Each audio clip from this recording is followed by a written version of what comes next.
Guy Walker. Thank you. I said it before and I say it again, that the society in which we live requires that of better family values. It requires amendments to antiquated laws to complement our present Bahamian culture. It requires a government, one that is indeed embedded in humility, one that first listens and then acts with a vision. Pardon?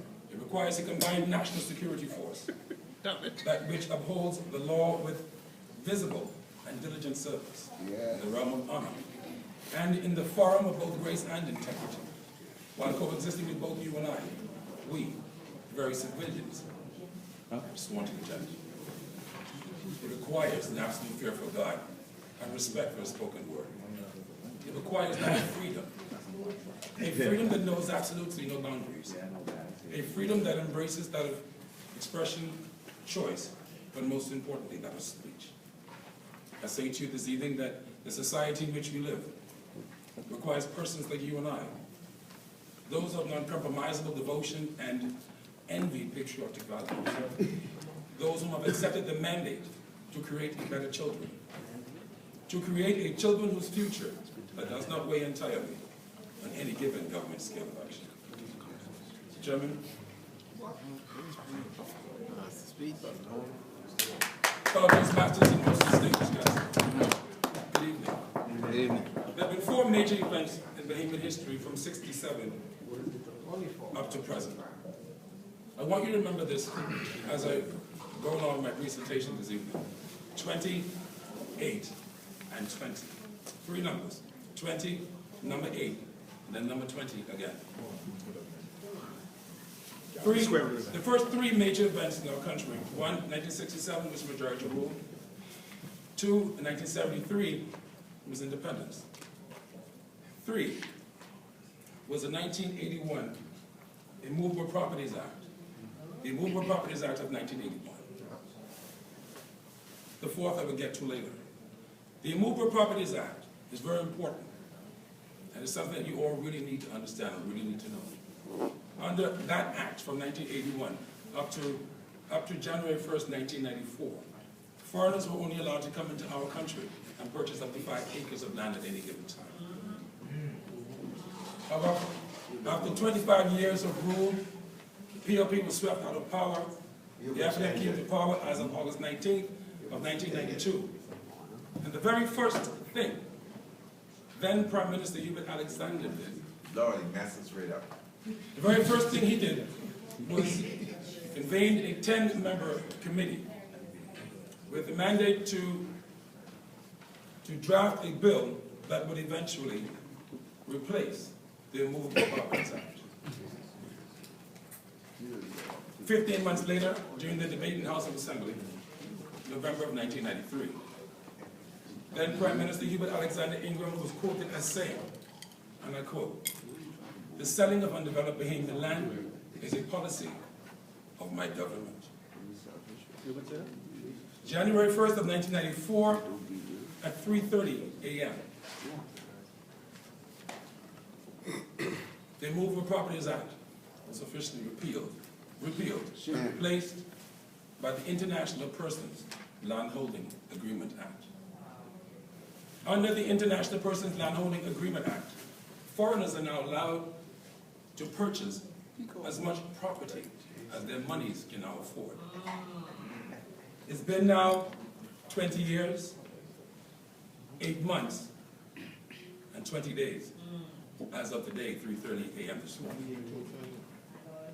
And today, our government has sold some $5.6 billion worth of undeveloped Bahamian land.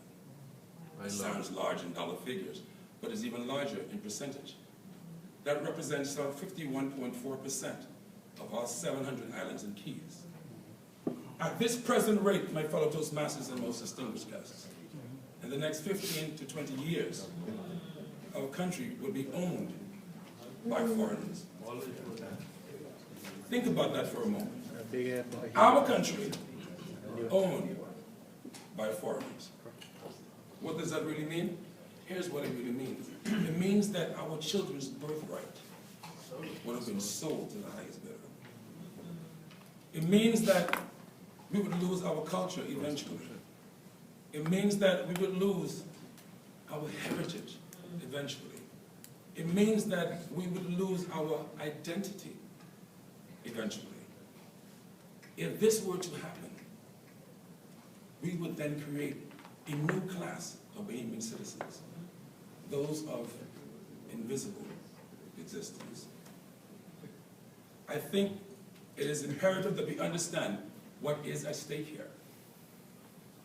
For many years, I have voiced my concern as it relates to the selling of undeveloped Bahamian land, to the point whereas when I ran as a candidate for the Bahamas Democratic Movement in 2007 general election, You too? I raised the issue of the selling of undeveloped Bahamian land, and I accused, rightfully so, both PLP and the FNM of selling Bahamian children's birthright.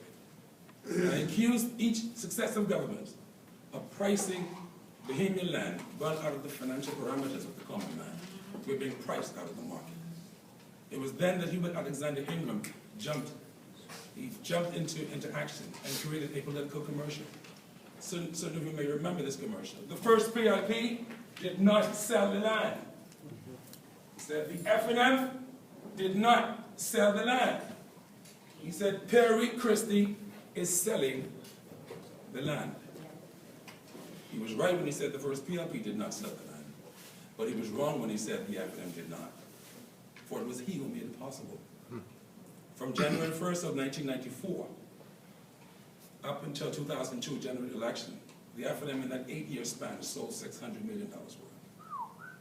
And from 2002 to 2007, never mind that leading up to the 2002 general election, Perry Christie, then in opposition, he convened a think tank of 150 of the top professionals in the country, headed by then Dr. Dexter Johnson, with the mandate to put together a manifesto for his party leading into the 2002 general election. The very first issue on that manifesto for 2002 was to repeal the International Personal Landholding Agreement and to put back in place the Immovable Properties Act. Instead, after election, between 2002 and 2007, the PLP in that time frame sold $1.9 billion worth of undeveloped Bahamian land. Sell, boy.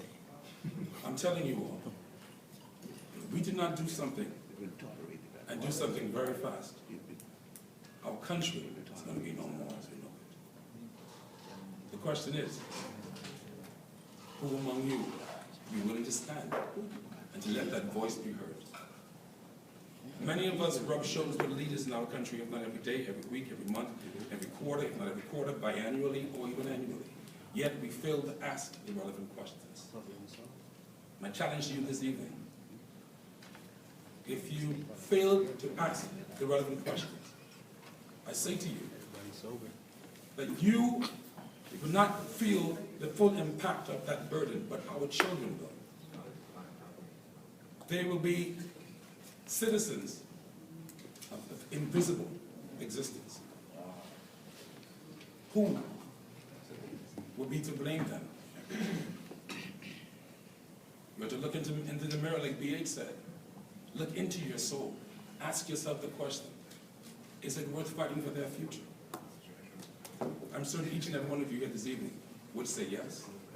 I will leave you with a quote from the third president of the United States, Mr.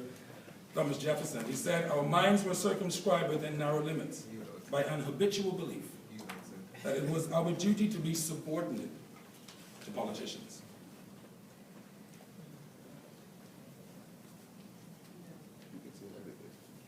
Are you comfortable in terms of being subordinate to politicians? In terms of sacrificing your children's future, your children's birthright?